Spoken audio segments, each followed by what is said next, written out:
pagiku cerahku, matahari bersinar, ku gendong tas merahku di pundak. Selamat pagi semua, ku nanti. Hai anak-anak, selamat pagi. Berjumpa kembali dengan Miss Hana. Hari ini anak-anak kita akan belajar ya. Halo anak-anak, selamat pagi buat kita semua serta salam sehat untuk kita semua. Apa kabar hari ini anak-anak? Semoga semua dalam keadaan sehat dan berbahagia. Sebelum kita memulai pelajaran, marilah kita berdoa. Dalam nama Bapa dan Putra dan Roh Kudus, amin. Terima kasih Allah Bapa yang maha baik, Engkau masih menyertai kami hingga pada hari ini. Tuhan, kami masih dalam keadaan sehat. Tuhan, kami hendak belajar, lindungilah kami dalam nama Bapa dan Putra dan Roh Kudus, amin.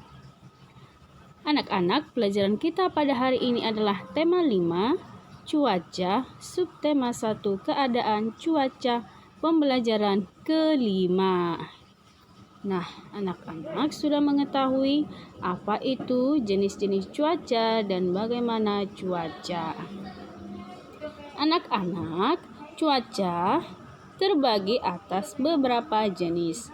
Ada cuaca cerah, dingin, hujan, dan lain-lainnya. Tetapi apapun cuaca yang terjadi, kita harus tetap bersyukur atas pemberian Tuhan kepada kita umat ciptaannya.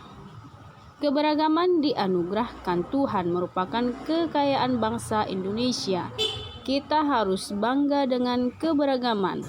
Rasa bangga yang dimaksud adalah rasa yang membuat kita mampu menampilkan keberagaman sebagai keunggulan, sehingga mampu memupuk sikap percaya diri. Berikut perwujudan rasa bangga akan keberagaman bangsa. Yang pertama, tidak malu menampilkan ciri khas masing-masing daerah, misalnya tarian, pakaian adat, dan makanan khas, dan lain-lainnya. Nah, di sini artinya tarian, kalau kamu sebagai suku Batak Toba, baiknya kamu menampilkan pakaian adat suku Batak dan tariannya beserta makanan khas, ya, dan juga bahasa dan yang lain-lain berkaitan dengan suku bangsamu. Yang kedua adalah mempelajari budaya dan ciri khas daerah lain. Nah, anak-anak, kita tidak salah mempelajari budaya dan ciri khas daerah lain. Contohnya kita mempelajari ciri khas ya suku Jawa. Maka kita belajar bahasa Jawa, lagu mereka, tarian, dan lain-lainnya. Yang ketiga, menghargai keberagaman yang ada. Kita harus menghargai keberagaman yang ada di sekitar kita. Yang keempat, turut menjaga kelestarian dan ciri khas daerah Indonesia. Artinya di sini ya, keberagaman di Indonesia ya harus kita lestarikan karena itu adalah ciri khas daerah Indonesia. Anak-anak, mari perhatikan gambar pecahan berikut. Nah, ada 2 gambar.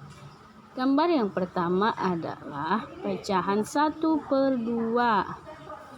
Gambar yang kedua adalah pecahan 1/3. Dibaca, gambar pertama 1/2. Gambar kedua dibaca 1/3. Nah, 1 sebagai pembilang, 2 sebagai penyebut, itulah pada pecahan 1/2. Pada pecahan 1/3, 1 dibaca sebagai pembilang, 3 dibaca sebagai penyebut. Nah, kita membandingkan manakah pecahan yang lebih besar. Coba anak-anak amati. Di sini pecahan yang lebih besar bukan berarti pecahan yang angkanya besar, tetapi pecahan yang nilai baginya besar. Contohnya 1/2 lebih besar dari 1/3. Lihat lambangnya, jika ke kanan berarti lebih besar. Demikian pelajaran kita anak-anak. Marilah kita mengakhiri pembelajaran dengan berdoa. Dalam nama Bapa, Putra, dan Roh Kudus. Amin. Terima kasih Tuhan, Engkau masih menyertai kami sehingga pembelajaran telah selesai. Kiranya Tuhan berkatilah kami Tuhan untuk mengerjakan tugas dari guru kami. Dalam nama Bapa, Putra, dan Roh Kudus. Amin. Terima kasih dan sampai jumpa pada pertemuan berikutnya. Dadah.